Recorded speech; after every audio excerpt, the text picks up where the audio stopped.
Assalamualaikum warahmatullahi wabarakatuh. Waalaikumsalam warahmatullahi Salam wabarakatuh. sejahtera untuk kita semua.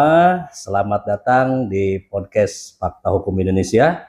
Saya Ade Muksin selaku host pada podcast kali ini. Di episode kali ini kita akan membahas tema regulasi daerah, raperda prioritas dan legislasi progresif. Nah, untuk membahas itu semua, kita sudah bersama narasumber yang sangat istimewa.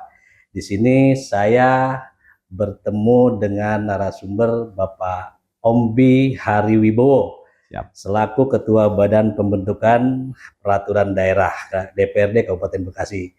Selamat siang Pak Ombi. Selamat siang Kang Ade. Sehat Kang Ade? Alhamdulillah. Nah, ini di sini kita akan ngobrol-ngobrol nih Pak Ombi. Siap. Terkait masalah regulasi daerah ya. Oke. Raperda prioritas dan legislasi progresif. Nah, tentunya masyarakat wajib mengetahui tentang proses pembentukan peraturan daerah, dan disinilah ada ketuanya nih kita, Ketua Badan Pembentukan Peraturan Daerah Bapemperda ya, DPRD Kabupaten Bekasi. Oke, baik Pak Ombi, sebelum kita lanjut ke pertanyaan-pertanyaan yang akan kita bahas, boleh Pak Ombi perkenalkan dulu ke publik nih. Silakan Pak Ombi. Oke, terima kasih Kang Ade. Senang sekali hari ini saya bisa podcast bersama media Fakta Hukum yang sangat fenomenal. Fakta Hukum Indonesia. Iya. Alhamdulillah senang sekali ada kunjungan podcast dari Kang Ade. Ini juga merupakan bagian daripada share informasi tentunya kan, karena memang hari ini sudah zaman digital. Itu dia. Saya sendiri dari fraksi PKB, terus Bapemperda sendiri itu diisi kalau dari Tatib ya, itu kita sesuai dengan jumlah anggota komisi terbanyak. Isi anggota Bapemperda sesuai jumlah anggota komisi terbanyak. Komisi terbanyak ya. Pas kita lihat dari komisi 1 sampai 4 itu yang terbanyak ada 13 anggota, maka Bapemperda juga sama 13 anggota. 13 anggota. Itu terdiri dari representasi seluruh fraksi yang ada di Kabupaten Bekasi DPRD. Dari semua fraksi. Dari semua fraksi. Ya, ada 8 fraksi kan. 8 fraksi ya, tergabung juga. Masuk semua. Oke, baik Pak Ombi. Kita akan memasuki ke mungkin beberapa pertanyaan utama. Ya, yang pertama, berapa jumlah raperda yang masuk Pak? Kira-kira nih Pak Ombi, berapa jumlah raperda yang masuk prolegda tahun ini dan mana saja yang menjadi prioritas? Oke. Kita bahas. Pertama, kami masuk sebenarnya di penghujung tahun Kang Ade. Dilantik di penghujung tahun 2024. Nah, jadi mungkin kalau pertanyaannya berapa prolegda, saya mungkin jabarkan dulu. PR prolegda periode lalu pun alhamdulillah sudah kita bahas. Gitu. Ada tentang insentif dan kemudahan investasi, terus ada perda tentang rencana perlindungan dan pengelolaan lingkungan hidup atau disingkat RPPLH. RPPLH ya. Ada dua pansus atau dua perda yang kemudian di tahun 2024 alhamdulillah PR itu langsung kita garap. Langsung kita gas. Gitu. Mantap ya. Yang perda insentif dan kemudahan investasi itu sudah dilembar daerahkan. Nanti bisa diakses di JDIH. JDIH-nya Kabupaten itu perda nomor 9 tahun 2024. Itu sudah bisa diakses. Sudah bisa diakses. Terus yang kedua tentang RPPLH tuh, tentang lingkungan hidup. Di dalamnya itu mengatur segala bentuk kebijakan dasar yang jadi cantolan nanti dari semua perda tuh Kang. RPPLH. Karena seperti kalau kita bilang sih ada tanda kutip guyonannya ini avatar gitu. Avatar ya. Karena mengurusi indeks kualitas air, tanah, udara. Nah, itu semua ada di RPPLH itu ya. Itu sendiri setelah dilembar daerahkan di Perda nomor 8 tahun yang sama 2024. 2024 juga. Betul. Nah, untuk 2025 biasanya begini. kita ini punya 4 triwulan. Ya triwulan berarti 3 bulan. Artinya setahun kita punya 4 kali masa pembahasan atau pembentukan pansus untuk membahas sebuah perda, beberapa perda. Nah kalau dari nota yang masuk ke kami, itu ada perda yang kemudian diprakarsai atau diusulkan oleh eksekutif. Ada perda yang kemudian baik sifatnya baru ataupun rutin. Nah nanti saya jelasin Kang, kenapa ada rutin, ada yang memang bukan rutin lah gitu. Betul. Terus kemudian ada perda yang juga diusulkan oleh teman-teman DPRD. Jadi DPRD sendiri representasinya masyarakat nih, ini juga bisa mengusulkan perda. Oh bisa? Bisa. Oh. Nah, namanya itu Pak? Namanya inisiatif. Oh, perda inisiatif. Nah, itu nanti bisa didorong satu lewat komisi, atau gabungan komisi, atau anggota dewan itu sendiri bisa, atau AKD kami, Bapemperda. Jadi kalau ada masyarakat yang kira-kira membutuhkan atau ada komunitas yang memang membutuhkan payung hukum peraturan daerah, bisa kirim surat ke kami, kita diskusi, kita bahas persoalannya urgent dan seprioritas apakah, nanti akan kita anggarkan dan kita dorong untuk dibahas perdanya. Keren berarti. Sekarang jadi ada 12 Kang totalnya. Ada 12. Ada 12. 12 itu pembagian rutinnya 4. Rutin itu sifatnya ya seperti P2 APBD, LKPJ, P2 APBD, RPJMD, dan Perda APBD. Nah kalau yang nggak rutin itu ada beberapa yang sudah, ini saya catat Kang ya, karena ini nggak boleh salah nih saya ngomong perda nih. Betul. Untuk perda selanjutnya di 2025 yang telah selesai kita bahas, itu ada perda tentang PDRD. PDRD itu pajak daerah dan retribusi daerah.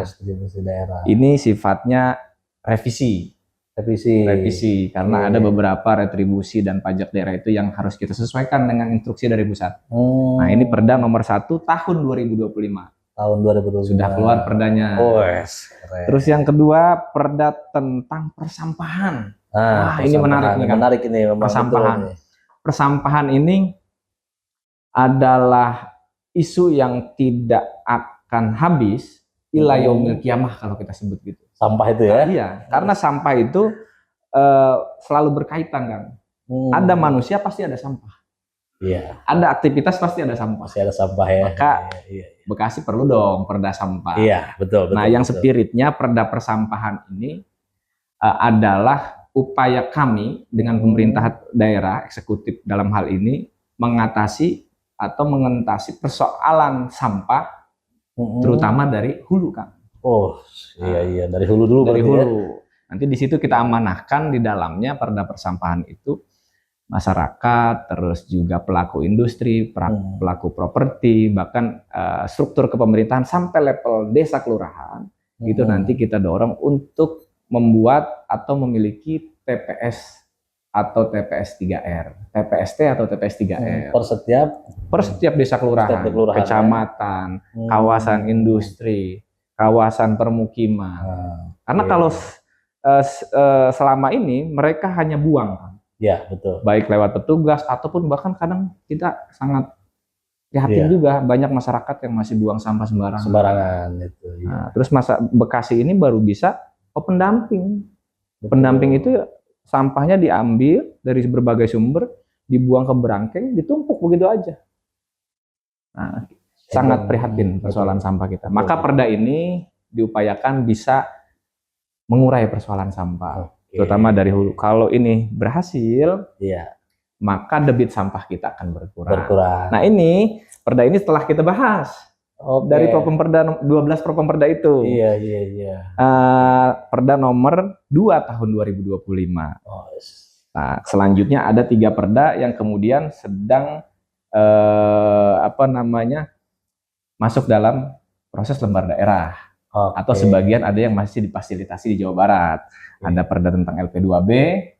LP2B itu lahan pertanian pangan berkelanjutan. Ini juga penting. Penting juga, betul. Saya bacakan dulu. Terus ada perda damkar. Perda Damkar juga. Ada Perda Damkar. Rawan kebakaran loh Bekasi gitu. Terus juga ada LKPJ ini yang rutin. LKPJ yang rutin ya. Yang rutin. Ya kira-kira itu. Nah, nanti Akang boleh tanya perda apa aja. Saya kasih nanti catatan ini. Saya bacakan dulu Kang ya. Ini penting. Siap. Selanjutnya yang sedang berjalan nih. Yang lagi berjalan. Ada perda tentang RPJMD. RPJMD. Nah, kita tahu betul. Kabupaten Bekasi belum lama ini habis pilkada. Dan Pak Ade Koswara Kunang terpilih sebagai bupatinya beserta Kang Asep Priatmaja. Nah, dengan dipilihnya beliau, maka Kabupaten Bekasi semua daerah sama, provinsi, kabupaten kota sama, akan membuat peraturan yang namanya RPJMD. Yang di dalamnya memuat blueprint pembangunan kabupaten kota provinsi 5 tahun ke depan. 5 tahun ke depan. Iya. Dengan menjabarkan visi misi bupati di dalamnya. Bupati pemenang, Bang Ade dalam hal ini. Iya, betul. Gitu. Betul. Nah, terus juga di situ mengamanatkan untuk mensinkronkan program pusat, program provinsi dengan program daerah. Ada PSN, ada Astacita dan seterusnya. Betul. Jadi kita harus sinkronkan. Nah, kita bungkuslah lewat perda RPJMD ini. Ini sedang berjalan. Sedang berjalan. Kebetulan saya anggota pansus yang mudah-mudahan awal Agustus selesai. Awal Agustus selesai. Ada lagi tentang sistem pemerintahan berbasis desa dan kelurahan presisi. Nah, ini juga nanti kita punya data detail tentang Kabupaten Bekasi. Dari perda ini kita akan tahu berapa sih jumlah orang yang tanda kutip rentan miskin. Betul. Berapa anak yatim, berapa lansia, kekuatan ekonomi rata-rata masyarakat kita berapa, infrastruktur dan kelengkapan sarana prasarana dasar yang kita miliki berapa, semua nanti ada di sini. Semuanya ada di sini ya. Data. Sistem pemerintahan berbasis desa kelurahan presisi. Keren, dalam setiap triwulan pasti adanya nyempil satu nih Kang. Apa itu? Yang rutin. Kalau di atas itu ada LKPJ. Yang sekarang lagi berjalan ada P2 APBD. P2 APBD. Pertanggungjawaban APBD ya. Iya, begitu Kang Ade. Ada 12 propemperda. 12 ya. 12. Nah, ini sifatnya juga dinamis sekali. Dinamis sekali. Dari yang tadi saya bacakan, itu ada di antara sebagian besarnya memang usulan dari eksekutif. Usulan dari eksekutif. Ya, baik rutin ataupun usulan yang baru. Tapi ada perda yang juga inisiatif yang tadi saya bilang. Nah, inisiatif itu perda tentang itu sistem pemerintahan berbasis desa kelurahan presisi. Itu diinisiatifkan oleh rekan-rekan Komisi 1. Dari masyarakat boleh nggak itu? Dari masyarakat boleh. Tapi sudah ada masuk belum? Dari masyarakat sejauh ini tergabung dalam satuan organisasi namanya PGRI. Tapi belum nyampe tuh. Infonya ya mau audiensi. Karena memang guru-guru kita, PGRI kan naungannya guru lah. Iya, betul. Guru-guru kita ini hari ini yang sudah ada, terus ditambah lagi dengan honorer naik P3K yang jumlahnya ribuan tuh. Iya betul. Lumayan menyedot anggaran APBD tuh. Ya tapi nggak apa-apa, itu kewajiban kami di pemerintah daerah. Tentunya ya semua elemen, terutama P3K guru harus lebih rajin lagi dong. Gitu betul, kan udah P3K. Iya. Nah maka dengan banyaknya guru yang ada di Kabupaten Bekasi ini sangat rentan dan perlu ada peraturan daerah yang bisa memberikan proteksi kepada guru, gitu. Adalah tuh perlindungan guru namanya, Kang. Biar kepastian hukum ya. Iya. Oke. Baik, Pak Obi, berarti ada 12 raperda ya. Ada 12 raperda. Ya. Oke, baik. Nah, jadi begitu. Ada yang sangat krusial dibahas tadi sama Pak Obi, disampaikan ke masyarakat bahwa yang paling menarik itu adanya perda inisiatif ya. Iya. Boleh diajukan sama masyarakat juga. Dan kali ini baru ada dari PGRI. Betul. Oke, baik. Untuk selanjutnya, apa kriteria yang digunakan dalam Bapperda menetapkan raperda ya, gitu kan? Dan bagaimana mekanisme penilaiannya kira-kira? Oke. Pertama pasti yang kita lihat secara administratif dulu, Kang. Karena kita punya tatip. di tatip kita, tatip nomor 1 tahun 2024, di dalamnya itu ada bab 3 pasal 5 sampai 17 itu yang mengatur tentang pembentukan perda. Yang tadi di dalamnya ada yang pemrakarsanya dari eksekutif, ada yang inisiatif yang tadi saya sampaikan. Betul. Nah, intinya semua untuk persoalan administratifnya harus memenuhi syarat dulu. Nah, detailnya lewat situ. Baru kemudian mana yang akan kita bahas lebih dahulu. Tentunya kami akan menggelar rapat dulu.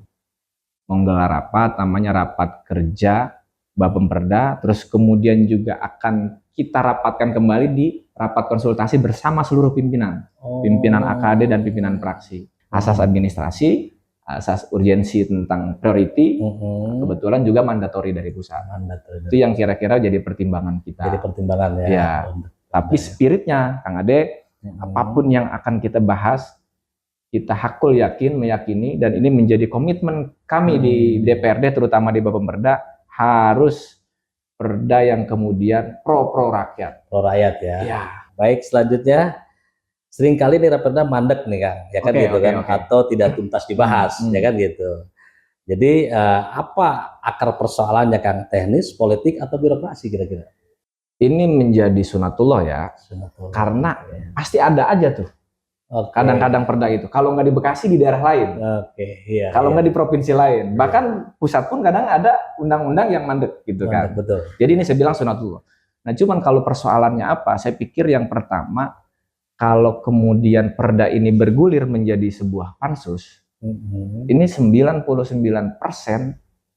dalam kacamata atau urusan politik ini selesai sebenarnya. Selesai. Karena kalau politiknya nggak selesai, nggak mungkin ini dibahas perdanya, atau di pansusnya dibuat, nggak mungkin disusun pansusnya itu. Jadi saya pikir politik kecil lah kasusnya dalam urusan perda ya, karena ini perda ini urusan masyarakat luas gitu kan. Walaupun tentunya politik menjadi jembatan.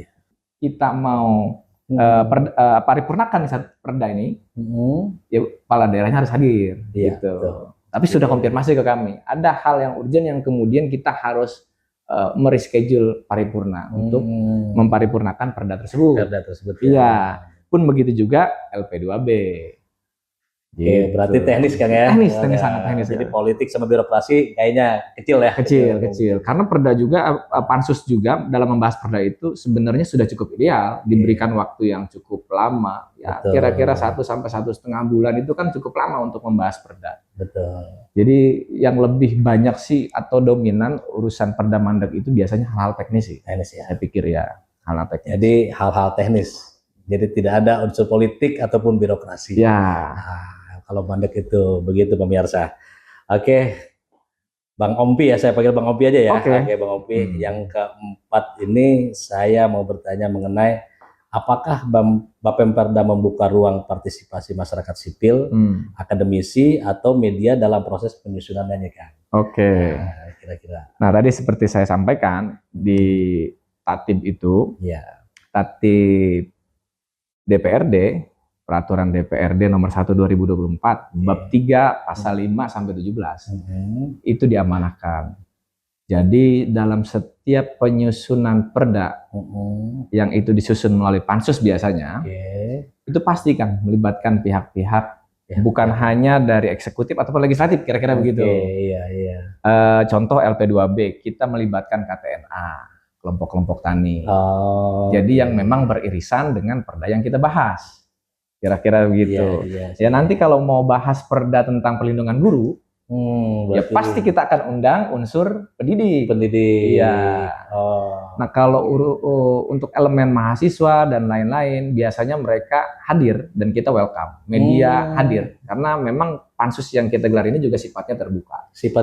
Sangat terbuka. Kira-kira seperti itu. Jadi keterlibatan masukan dan saran dari masyarakat, mau itu dari teman-teman aktivis, media, bahkan kelompok-kelompok masyarakat yang memang bersentuhan langsung dengan perda tersebut, kami welcome. Dan biasanya memang kita libatkan. Dilibatkan gitu. Ya. Terbuka lah intinya. Terbuka. Ya. dalam pembentukan Perda ini Betul. pasti terbuka usulan-usulan dari masyarakat. Betul. Akademisi ya. Akademisi. Ini yang relevan lah ya, yang relevan pasti diundang. Iya dong, harus sinkron. Harus sinkron ya. Nanti ngasih usulannya, kita lagi bahas Perda A, ngasih usulannya Perda B, ini nggak nyambung. Ya.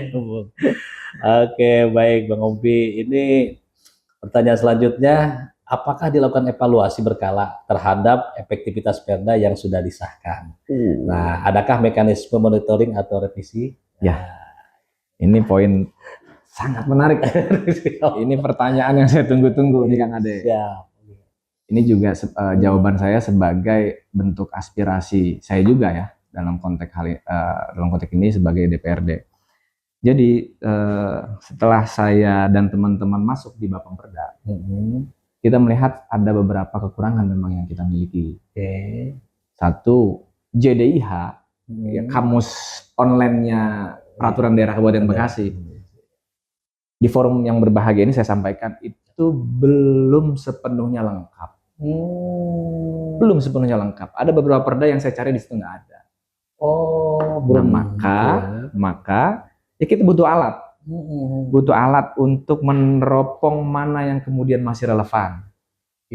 Mana yang kemudian di perda itu nggak ada ternyata. Ini ada isu baru, yuk kita bentuk perda untuk payung hukum terhadap persoalan itu. Betul. Alat ukur itu belum kita temukan secara komprehensif.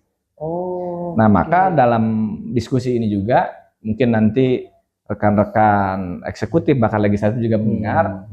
Yuk kita usulkan bahwa di Kabupaten Bekasi ini ada perpustakaan peraturan daerah. Perpustakaan peraturan daerah. Iya, kalau mau adil misalnya dibagi dua, di eksekutif ada, nanti di bagian hukum. Iya, ya kan? Betul, di situ semua peraturan daerah dari pertama Kabupaten Bekasi berdiri ada di situ. Soft copy-nya bisa di-download. Ya. Terus hard copy-nya bisa di-copy. Selanjutnya, bagaimana strategi Bapemperda menghadapi tumpang tindih antara Perda, Perebuk, dan regulasi pusat nih, ya kan gitu. Khususnya di sektor strategi seperti pertanian, perizinan, dan investasi daerah. Yang pertama, kita akan melibatkan banyak unsur. Kalau kemudian perdanya ini masuk dalam kategori propem, usulan pemerintah daerah yang memang sifatnya revisi, itu kita akan melibatkan bagian hukum untuk menelaah itu. Terus revisinya seperti apa? Apakah ini mandatori revisinya, atau kemudian merevisi berdasarkan relevansi kondisi yang ada saat ini, yang tidak terikat dalam pasal di perda tersebut. Jadi kalau melihat ini nanti potensi tabrakan nggak ya? Saya pikir mekanisme penyusunan perda ini sudah cukup baik. Jadi ada sharing, ada harmon, ada banyak hal yang kita bisa lakukan sebelum perda ini kita pansuskan. Iya. Jadi nanti kalau saya malah bertanya, kalau perda tabrakan itu, berarti nih DPRD jalan sendiri. Betul. Nah, maka idealnya DPRD atau kami di Bapemperda dalam menyusun perda ini pasti kami diskusikan dulu, kami matangkan dulu. Apakah perda ini layak atau tidak untuk dibahas? Nah, indikatornya tadi nabrak aturan yang di atasnya atau enggak. Karena kalau kita bentuk perda tapi melanggar peraturan di atasnya, ini perda ini sia-sia, Kang. Karena lumayan besar, Kang, ini pembahasan perda ini hampir 900 juta lebih loh. Pembahasan perda ini ya? Pembahasan perda ini. Anggarannya ya? Iya. Maka sayang, Kang, kalau misalnya perdanya sia-sia. Nah, terus kemudian juga selain bagian hukum Kabupaten Bekasi, kita juga konfirmasi ke Kanwil Kumham Jawa Barat. Pokoknya jangan sampai perda yang kita susun ini tabrakan. Jadi gitu sih. Untuk tumpang tindih itu pasti terminimalisasi lah. Skema preventifnya luar biasa. Karena semua dalam tahapan penyusunannya ada saya sih, Kang. Bagus. Oke, baik Bang Opi. Nah, ini selanjutnya bagaimana nih peran DPRD khususnya Bapemperda dalam mempercepat reformasi regulasi termasuk optimalisasi aset daerah dan penataan kawasan perbatasan antar wilayah. Ada 3 tuh ya pertanyaannya ya. Iya. Kalau yang pertama itu saya pikir ini nyambung dengan pertanyaan Kang Adi yang tadi. Iya. kita inventarisasi dulu, kita mitigasi dulu seluruh peraturan daerah yang ada, relevan atau tidak. Jadi salah satunya itu kita butuh perpustakaan yang online maupun yang offline. Yang offline. Ya, nanti kita coba undang, bahkan kita banyakin rapat tuh untuk mengundang karena OPD kita banyak. Yeah. Mana kemudian OPD kita yang membutuhkan perda baru atau yang mau merevisi perdanya. Yeah. Nah, itu kemudian kita buka ruang-ruang itu. Yang paling terpenting juga kan kita punya PR yang cukup besar karena APBD kita ini lagi memprihatinkan. Di luar kita terlihat besar. Di luar kita terlihat besar. 8 triliun, Kang. Iya betul. 8 triliun. Ya ini terbesar, 5 besar di Jawa Barat lah. Yeah. Tapi kebutuhan kita juga lumayan besar, juga cukup besar. Bahkan lebih besar. Lebih besar dari ya, itu. Ada 3 juta penduduk dan seterusnya. Terus ya maksudnya apa? Ya kita juga harus menciptakan perda-perda yang kemudian punya impact terhadap peningkatan PAD itu maksud saya. Itu juga jadi prioritas kita. Gitu. Iya. Nah, kalau kaitannya tadi yang terakhir tentang kawasan kawasan penataan. Di kami atau Kabupaten Bekasi ini merupakan daerah orang sudah banyak tahu industri terbesar se Asia Tenggara. Nah, korelasinya ketika di sini ada industri besar, berarti ada banyak masyarakat yang kemudian kerja di situ. Betul. Dengan kata lain, masyarakat yang kerja di situ nggak mungkin dia pulang kampung setiap kerja. Betul. Pasti mukim juga di Kabupaten Bekasi. Iya. Maka Kabupaten Bekasi jumlah penduduknya lumayan banyak, 3 juta. 3 juta manusia ada di Kabupaten Bekasi. Nah, akhirnya Bekasi bukan hanya kawasan industri, tapi juga kawasan permukiman. Dan padat penduduk ya. Padat penduduk. Betul. Nah, ketika kawasan permukiman, dan ini sifatnya mayoritas urban, maka banyak masyarakat yang memang kondisinya karena mereka karyawan, jarang yang beli langsung. Iya. Pasti kredit. Maka menghendaki ada banyak properti, pengusaha properti di Kabupaten Bekasi. Betul, iya. Nah, tadi kalau bicara aset daerah, perbatasan, ini masuk juga kan. Ada banyak properti kita di Kabupaten Bekasi, 500 lebih properti kan, yang udah izinnya masuk Kabupaten Bekasi. Bekasi. Dari setiap properti itu kan pembagiannya kalau dari peraturan daerah yang kita miliki 60-40. 60% properti mereka, 40%-nya itu PSU, prasarana, sarana, utilitas. Jalan, drainase, RTH, dan seterusnya. Nah ini kalau mau rapi pembangunan Kabupaten Bekasi, pengembang harus akan menyerahkan ini kepada pemerintah daerah. Ada tuh cantolan perdanya atau perbubnya untuk kategori sekian, maksimal sekian tahun dan seterusnya. Tapi faktanya hari ini banyak pengembang atau gini nah, banyak PSU yang belum diserahkan oleh pengembang. Nah, kita lagi identifikasi apa problemnya. Persentasinya kira-kira berapa persen itu? Kalau 500-100 berarti sekitar baru 21 atau 21% lah yang masuk kan? Yang masuk. Berarti sangat minim ya. Ada sekitar 79% aset daerah yang terdiri dari PSU yang belum secara fisik ataupun pemberkasannya betul dimiliki oleh Kabupaten Bekasi. Nah, maka kami juga di Propemperda 12 tadi untuk tahun ini kita ngedorong juga tuh. Ini CQ-nya Dinas Perkintan untuk ngedorong perda-perda tentang prasarana sarana utilitas, sehingga memudahkan juga investor developer untuk menyerahkan. Terus kita juga identifikasi persoalannya lebih ringan lah gitu. Tapi kemudian juga banyak aset-aset kita yang di kota masih ada di Kota Bekasi. Betul. Begitu juga sebaliknya, ada aset-aset Kota Bekasi yang masih ada di Kabupaten Bekasi. Nah, infonya Pak Bupati kita sedang berdiskusi lah dengan Pak Wali Kota Bekasi untuk membicarakan persoalan aset-aset yang masih berada di masing-masing kabupaten atau kota, dan itu daerahnya lah gitu. Yang terakhir itu dalam konteks harmonisasi peraturan pusat dan daerah, bagaimana Bapak memastikan perda yang dibentuk tidak bertentangan dengan hukum nasional? Kira-kira. Sebenarnya mekanismenya sederhana ya. Jadi kalau perda itu kan pasti setiap perda yang akan dibahas, terus kemudian di situ ada cantolan hukumnya, nanti ada menimbang, memutuskan dan seterusnya. Nah, ini ada kajian terlebih dahulu. Biasanya si pemrakarsa ini, baik ini inisiatif dari DPRD ataupun dari OPD, berdasarkan nota dari Pak Bupati, biasanya nanti ada tim konsultan yang ngurusin naskah akademik, Kang. Nah, itu akan dikaji terlebih dahulu.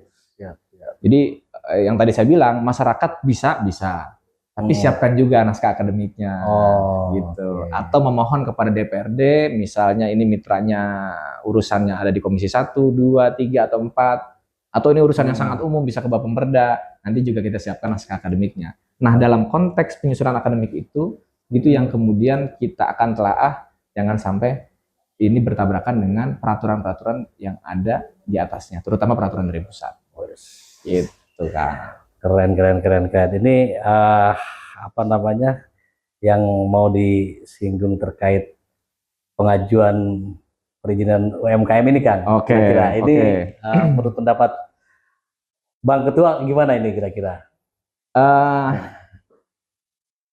Jadi sebenarnya banyak, Kang. Banyak ya. Banyak sekali perda yang memang harus. Yang mudah-mudahan sih di 5 tahun kami menjabat ini kami bisa menghasilkan produk-produk hukum atau perda yang kemudian berkualitas ya. Berkualitas dalam artian bisa merangkum banyak aspek yang hari ini menjadi banyak problem dan persoalan di Kabupaten Bekasi, terutama masalah UMKM. Nah, tadi guru sedang akan ya, kita masih nunggu audiensinya. UMKM juga pentingnya. Kadang-kala gini, ini saya sebagai contoh aja. Iya. Kabupaten Bekasi punya ukuran nggak sih terkait proses perizinan usaha-usaha retail yang bergerak dan penjualannya ini serupa dengan kebanyakan UMKM di kita. Contoh, Alfamart, Indomart, Alfamidi, dan seterusnya. Yeah. Ada nggak sih jarak yang kemudian diatur? Antara Alfa yang satu dengan Alfa yang lain, Indomart satu dengan Indomart yang lain. Betul. Apakah kita sporadis saja, maksudnya ada yang izin kita, ada yang izin kita, investasi nih, gitu kan? Betul. Akhirnya banyak UMKM ini yang kategorinya warung kelontong atau yang lain ya, yang jualannya serupa. Ini contoh. Karena ada Alfa di situ, akhirnya pendapatan mereka menurun. Betul. Gitu. Jadi pernah saya sampaikan, kita sebenarnya sia-sia ngobrol tentang UMKM kalau tidak moratorium, kalau memang sudah ada itu, kita amandemen peraturan perdanya. Betul. Kita atur lagi tuh pendirian usaha-usaha besar ya. Besar, ya. Karena UMKM ini akan terjepit, kan. Terus yang kedua, daerah kita industri misalnya. Iya. Daerah kita industri. Industri kita konon katanya 7.000.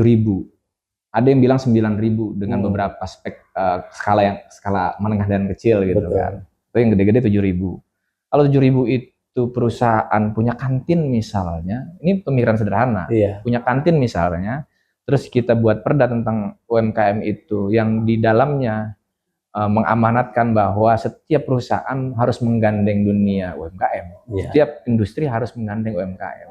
Betul. Kalau ada 7.000 UMKM, industri, contoh ini Maya, di dalamnya kita bisa kerjasamakan UMKM kita 5 saja. Iya. Maka akan ada 5 kali 7 berapa? 35. Maka akan ada 35.000 kios baru, betul. Lapak baru di kantin-kantin 7.000 perusahaan ini yang kerja atau yang jualan, itu UMKM kita. Ini kalau bisa direalisasikan luar biasa. Iya ya. Terus kemudian Kang gini juga.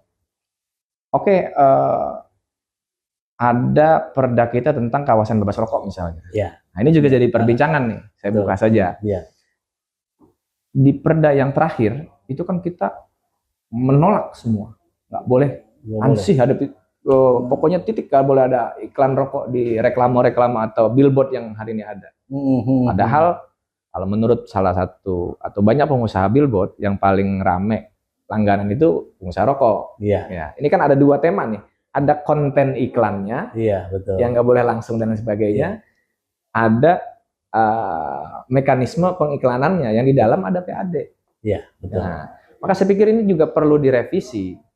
Saya pikir ya, kalau memang nanti perda kawasan bebas rokok itu dekat dengan zona bangunan pendidikan, misalnya sekolah dan seterusnya, atau bangunan kesehatan, misalnya rumah sakit, puskes dan seterusnya, ya ini kita atur jaraknya. Oke, wah luar biasa ini Pak Ketua ini ya. Ini menarik juga ya Pak Ketua.